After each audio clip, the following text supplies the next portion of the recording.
Hello students, জ্ঞানজ্যোতি coaching সেন্টারের পক্ষ থেকে তোমাদের সকলকে জানাই আরও একবার স্বাগত। তো আজকে আমি তোমাদের সঙ্গে যে বিষয় নিয়ে আলোচনা করব সেটা হচ্ছে কি রাধাকৃষ্ণন কমিশন বা বিশ্ববিদ্যালয় শিক্ষা কমিশন নিয়ে।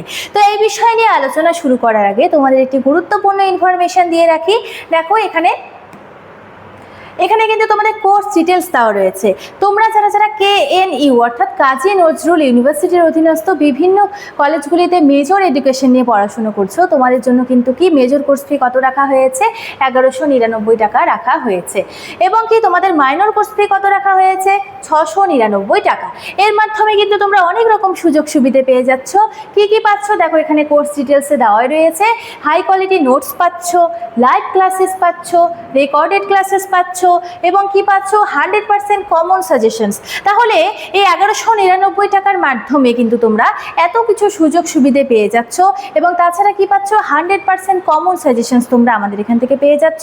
তো তোমরা যারা ভাবছো আমাদের সঙ্গে এই সেমিস্টারে যুক্ত হবে, দেখো এখানে কর্নারে দুটো নাম্বার দেওয়া রয়েছে 7076398606, অপরটি দেখো নিচে দেওয়া রয়েছে 6295916282। এই দুটি নাম্বারের মধ্যে যে কোনো একটি নাম্বারের সঙ্গে যোগাযোগ করে তোমরা আমাদের সঙ্গে যুক্ত হয়ে যেতে পারো। তো চলো দেরি না করে আলোচনার বিষয় ফিরে যাই। দেখো আজকে আমার আলোচনার বিষয় হচ্ছে রাধাকৃষ্ণন কমিশন। ঠিক আছে, এটা দেখো তো আলোচনা আমি শুরু করছি। প্রথমে কি রয়েছে? রাধাকৃষ্ণন কমিশন, যা বিশ্ববিদ্যালয় শিক্ষা কমিশন নামে পরিচিত।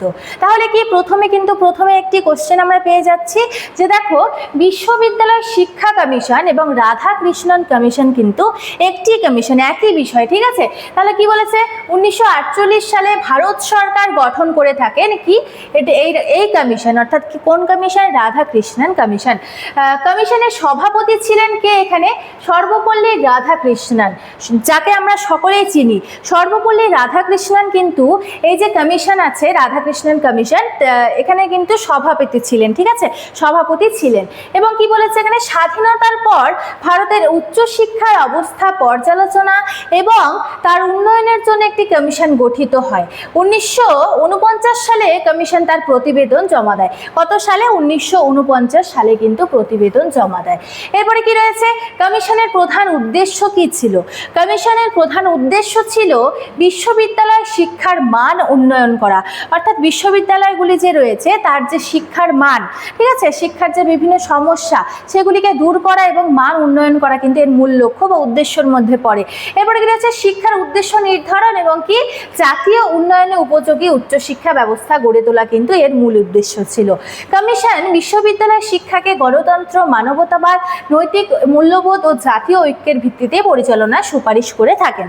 ঠিক আছে, এরপরে কি রয়েছে? রাধাকৃষ্ণন কমিশন বিশ্ববিদ্যালয়ে সাধারণ শিক্ষা, ঠিক আছে, সাধারণ শিক্ষার ওপর কিন্তু বিশেষভাবে গুরুত্ব আরোপ করে থাকেন। তাহলে কি বলেছে এখানে?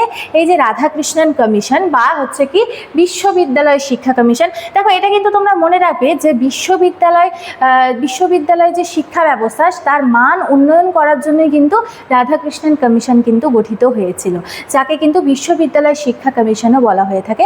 এটা কিন্তু তোমরা সব সময় মনে রাখবে, তাহলে তোমাদের পরীক্ষার সময় কোনো রকম কনফিউশন থাকবে না।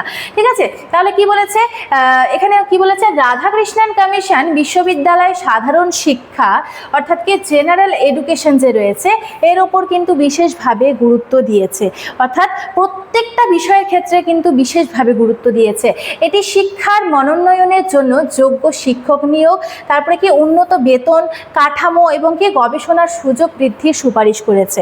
ঠিক আছে, কমিশন স্নাতক শিক্ষার পাঠ্যক্রম সংস্কার, পরীক্ষা ব্যবস্থার উন্নয়ন, দেখো এখানে কিন্তু পরীক্ষা ব্যবস্থা যে রয়েছে অর্থাৎ মূল্যায়ন যে রয়েছে এর উন্নয়নের কথাও কিন্তু এখানে রাধাকৃষ্ণন কমিশনে বলা হয়েছে।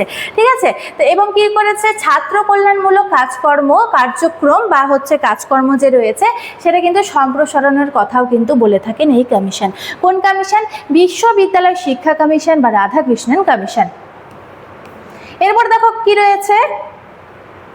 এই কমিশনের অন্যতম গুরুত্বপূর্ণ অবদান হলো বিশ্ববিদ্যালয়গুলির সমন্বয় ও আর্থিক সহায়তার জন্য ইউনিভার্সিটি গ্র্যান্টস কমিশন, যেটাকে কি বলা হয় যে হচ্ছে ইউজিসি। ঠিক আছে, ইউজিসির কিন্তু একটি গুরুত্বপূর্ণ ভূমিকা রয়েছে, বিশাল বড় ভূমিকা রয়েছে বিশ্ববিদ্যালয়ের শিক্ষার ক্ষেত্রে। ঠিক আছে, বিশ্ববিদ্যালয়ের বিভিন্ন সমস্যা, তারপরে বিভিন্ন যে আর্থিক অনুদান, এই সমস্ত কিছু কিন্তু ইউজিসি অর্থাৎ ইউনিভার্সিটি গ্র্যান্ট কমিশনই কিন্তু দেখে থাকে। তো এই যে ইউজিসি প্রতিষ্ঠার সুপারিশ করেছেন এই রাধাকৃষ্ণন কমিশন, যা পরবর্তীতে 1956 সালে কিন্তু প্রতিষ্ঠিত হয়। তাহলে কি ইউজিসি কবে প্রতিষ্ঠিত হয়? 1956 সালে কিন্তু ইউজিসি প্রতিষ্ঠিত হয়, এটা কিন্তু এখানে সালটা উল্লেখ করা রয়েছে। তারপরে কি সর্বোপরি রাধাকৃষ্ণন কমিশন ভারতের উচ্চশিক্ষা ব্যবস্থার উন্নয়ন ও আধুনিকীকরণে একটি গুরুত্বপূর্ণ মাইল ফলক বা গুরুত্বপূর্ণ ভূমিকা পালন করে থাকে। ঠিক আছে, এখানে কি বলেছে, মাইল ফলক হিসেবে কিন্তু বিবেচিত হয়। এরপরে কি রয়েছে, এই সুপারিশগুলি ভারতীয় বিশ্ববিদ্যালয়ের শিক্ষার ভিত্তিকে আরও শক্তিশালী ও কার্যকর করেছে। তাহলে এই যে রাধাকৃষ্ণন কমিশন, এখানে কিন্তু বিভিন্ন সুপারিশ করা হয়েছিল, সেই সুপারিশগুলি কিন্তু বাস্তবে কার্যকরী হয়েছিল। ঠিক আছে, কিছু কিছু এমন রয়েছে যেগুলি এখনো পর্যন্ত বাস্তবে কার্যকারী হয়নি। তাহলে কি এই যে কমিশন রয়েছে, এই কমিশনের বিভিন্ন সুপারিশগুলি যে রয়েছে সেগুলি কিন্তু শিক্ষার ভিত্তিকে কিন্তু আরও মজবুত করে তুলেছে। তো চলো, আজকের বিষয়ে আমার এতটুকু নিয়ে ছিল। ভিডিওটি শেষ পর্যন্ত দেখার জন্য থ্যাংক ইউ।